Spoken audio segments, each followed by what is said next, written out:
Hey everyone, thank you so much for joining me today. So in today's card making video, we're going to be using our Gilding Flakes, and I've got a card to share with you using this gorgeous embossing folder from Horton Crafts. It's called Meadow of Sweet Peas, and we'll be using it with Sheffield Steel Gilding Flakes from IndigoBlu. And it's going to be a really nice and easy card to create. So if you're new to Gilding Flakes, this is probably the easiest way to get Gilding Flakes down on the page. So I've got a piece of cardstock that I've cut to 5 inches by 5 inches. I will be trimming it down later on. But first of all, I'm just going to add a sheet of double-sided adhesive tape to the back of it. So these are the Stick It double-sided adhesive sheets. And I'm just making sure that I've got a good contact with the cardstock there, that there's no bubbles, and then I can peel off that release paper. And so now we've got a completely sticky panel of white cardstock. So when I'm working with Gilding Flakes, I really like to work on a sheet of copy paper or a piece of scrap paper just to kind of trap the mess, really. It just makes it a lot easier to tidy up afterwards. I'm also using that release sheet as well because I need somewhere to put my fingers while I add the Gilding Flakes, because the whole panel is sticky, and as you could see, it is really sticky. So that's just going to allow me to have somewhere to place my fingers. I will be removing it and covering the whole card panel eventually as well. I love the IndigoBlu Gilding Flakes just because the flakes are quite large, they're really easy to work with, and they're not too static. So it just makes it a lot easier to add the flakes to a project. And so I'm just going to cover that whole section there, and I'm just rubbing them in with my fingers, just making sure that that whole panel is nice and covered. Now I've got somewhere else to put my fingers, I can remove that backing paper, and then I can just add some more Gilding Flakes to the rest of that corner as well. And then I'm just using a paintbrush here just to remove the excess and make sure that it's really nice and burnished onto that double-sided sheet. We don't really want any sticky areas visible. You don't want it to be sticky once you've finished your card either, so make sure that the whole panel is covered really well with the Gilding Flakes. So now I'm going to emboss it. So I'm just using a microfiber cloth here just to remove the excess dust from the panel. And then I'm going to emboss it with this gorgeous embossing folder from Horton Crafts. This is the Meadow of Sweet Peas. It's a 3D embossing folder and it's 6 by 6 inches. But I really wanted to emboss that center design. Now, initially I wanted the raised area to be embossed, but I placed my panel in incorrectly and ended up with a debossed image. But as you'll see, it actually works out really well, and the finished card I think is really pretty. So just remember, you can use either side of your embossing folder, and sometimes these happy accidents happen and we end up with a project that actually still looks equally gorgeous. So here's our panel with the debossed side, as you can see.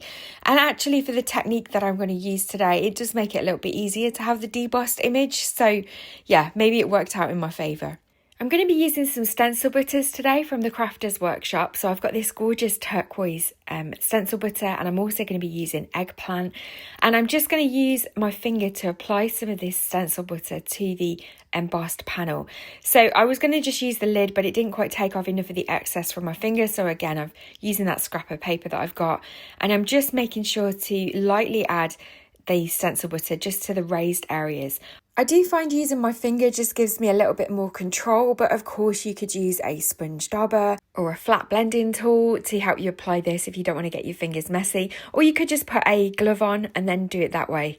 But I just definitely find that using my finger just allows me a little bit more control, especially as I just want the eggplant purple colour to just be on the flowers really. So that's the finished panel, so we'll just let it set aside and dry for a few moments, and then I'm going to trim it down and turn it into a card. I've trimmed it down today to 3.5 inches by 4 3/4 inches, and that'll just give me a really nice white border around the finished card. I am trimming a little bit off each of the sides because I really want to make sure that that section in the centre with the flowers on really stays and stands out, because I was really happy with how that looked. So you don't have to just trim from one side, of course, you can trim from all around the edges until you get the section of the card that you like. I'm going to add some foam tape to the back of this as well, just to pop it up and add it a little bit of dimension, because we're keeping the finished card relatively simple.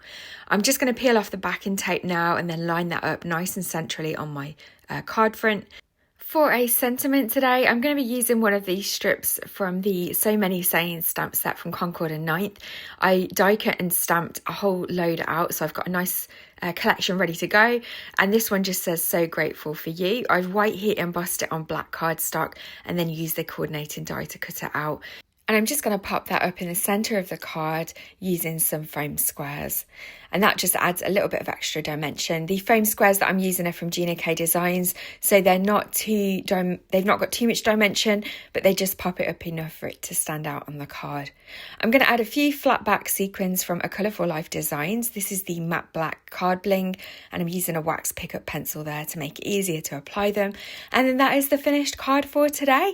So thank you so much for joining me today. I really hope that this has given you some more inspiration of ways that you can use Gilding Flakes.